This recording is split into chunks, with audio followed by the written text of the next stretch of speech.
This channel does not promote any violent, harmful, or illegal activities. All content provided by this channel is meant for an educational purpose only. Top quality और consistent performance के लिए सिर्फ silver pump नाम याद रखना।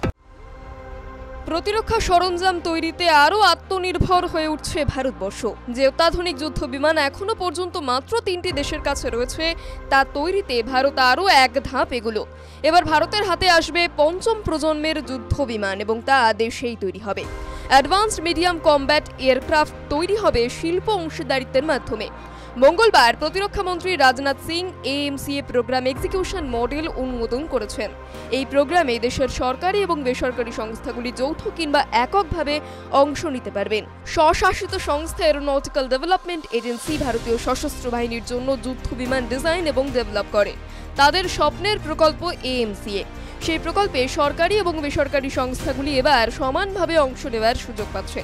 এদিন execution মডেলের অনুমোদন দিলেন প্রতিরক্ষা মন্ত্রী। এক্সিকিউশন মডেলের জন্য একক কিংবা যৌথভাবে দর হাঁকানোর সুযোগ পাচ্ছে সরকারি এবং বেসরকারি সংস্থাগুলো। তবে সংস্থাকে ভারতের কোম্পানি হতে হবে এবং ভারতীয় আইন মেনে চলতে হবে। এখনো পর্যন্ত মাত্র 3টি দেশের কাছে পঞ্চম প্রজন্মের এই যুদ্ধ বিমান রয়েছে। সেই 3টি দেশ হল আমেরিকা, রাশিয়া এবং চীন। AMCA স্টিলথ প্রযুক্তি ব্যবহার করে, ফলে এই যুদ্ধ বিমানকে শত্রু দেশের রাডার শনাক্ত করতে পারে না। এটি সাধারণ যুদ্ধ বিমানের থেকে বেশি উচ্চতা এবং দ্রুত উঠতে পারে। জানা গিয়েছে 2030 সালের পর পঞ্চম প্রজন্মের এই যুদ্ধ বিমানগুলির নির্মাণ শুরু করবে ভারতবর্ষ। এই যুদ্ধ বিমানগুলি থেকে নির্দিষ্ট লক্ষ্যে আঘাত হানা যাবে। প্রতিরক্ষা মন্ত্রক জানিয়েছে, মহাকাশ ক্ষেত্রে আত্মনির্ভর হওয়ার পথে বড় মাইলস্টোন হতে চলেছে।